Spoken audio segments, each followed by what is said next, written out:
Our research has been about exploring what happens when words create worlds using joy and imagination.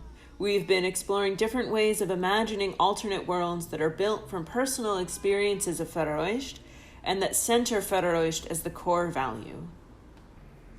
So we can all imagine collectively, but coming from our own situated imaginings. Situated imaginings are our individual cultures, stories, identities, extra statecraft, and social norms that make up the architecture of our imagination. We adapted it from Donna Haraway's Situated Knowledges, which argues that the individual search and comprehension of knowledge is always local, filtered, and partial. So if we consider knowledge one part of ourselves, then imagination is another.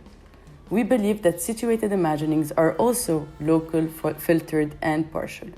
This is a step beyond bias.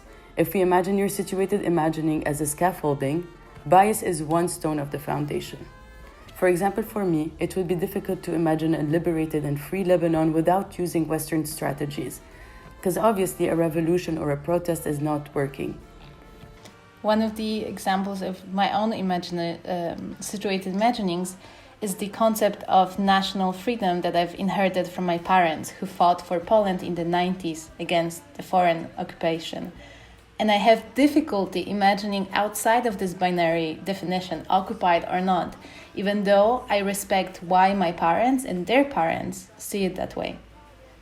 And for me, when I imagine, I have a hard time imagining a collectivist society because everything is still rooted in the individual. Someone told me, when you imagine for everyone, and that exposed my own situated imaginings for myself in that moment. 1. When you feel Faroesht, your situated imaginings are surfaced because systems of oppression are shaken and therefore made visible. 2. By centering Faroesht and world building from a place of altering, along with techniques like poetry, speculative, object creation, naming, and new language, people can expand the boundaries of their situated imaginings. And 3. When we expand the boundaries of our situated imaginings, we can begin to build the new liberated words for ourselves, which lays the groundwork for systemic societal change.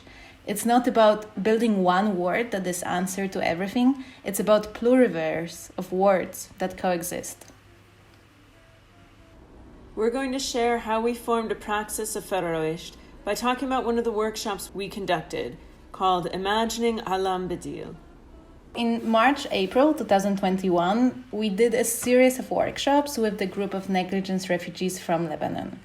Negligence refugees are a discrete part of the Lebanese diaspora who have immigrated from Lebanon due to systemic negligence and corruption in the current government. This categorization and naming was designed by us and intended to work as a provocation. Negligence is both chronic and acute state of being sourced from the community itself. Negligence was especially relevant after the August 4th port explosion in Beirut, which was caused by governmental neglect over explosive left in the port for years. Refugee is used to put the responsibility of citizens' condition back onto the government, and in recognition of the fact that the term refugee requires a legislated amount of aid from NGOs, government, and the UN, which is often not extended to those privileged enough to leave and become part of the Lebanese diaspora, regardless of the fact that they did not want to leave and were instead compelled. And when we ask why alternative, not future, it was during this workshop that we shifted our language and started using alternative rather than speculative or futuring, because some participants expressed that they had a hard time futuring and that they could not future because their desired future seemed impossible. They did not want to engage in the disappointment that futuring evoked. And one participant said it hurts too much to think about a future.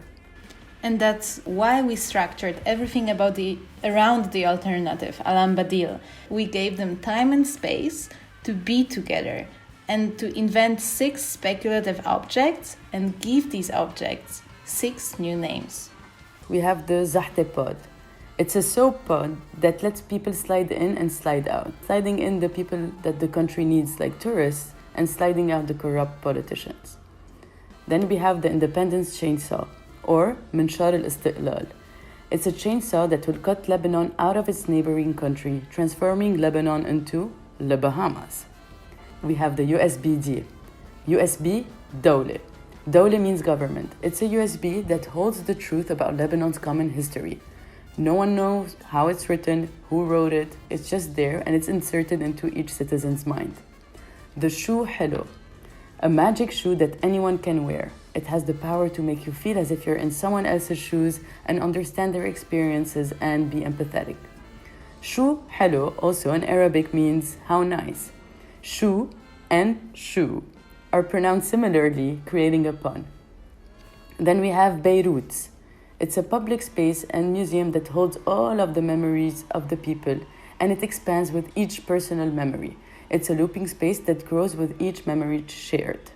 We have the Shame Drone, a drone that holds people accountable by parading their trash and their dirty secrets all over the country. These objects were then brought to life using ceramics to represent their ephemerality and in the form of tiles.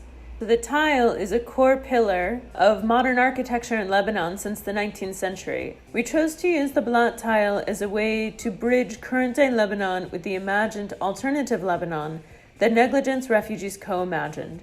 The colors evoke vintage Lebanese posters and advertisements in remembrance of the Golden Era, and to serve as proof that this era existed in a time when the collective memory of Lebanon is constantly threatened with obliteration. The circular writing Badil, Arabic for alternative, mimics the current situation in Lebanon that is in a constant loop without any escape.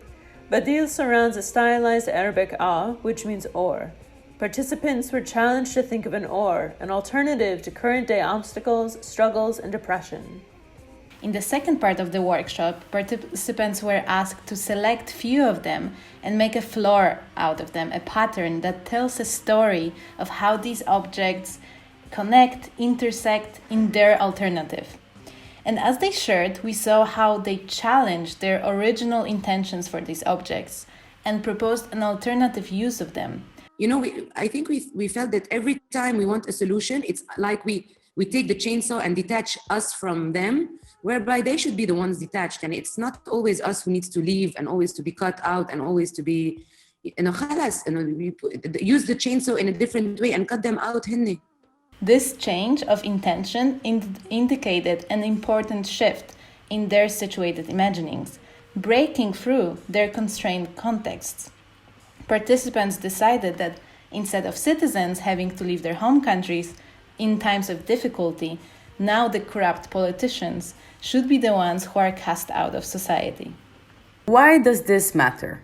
We chose to center joy and hope in our process because it resists disaster narrative, which is something we learned from Eve Tuck.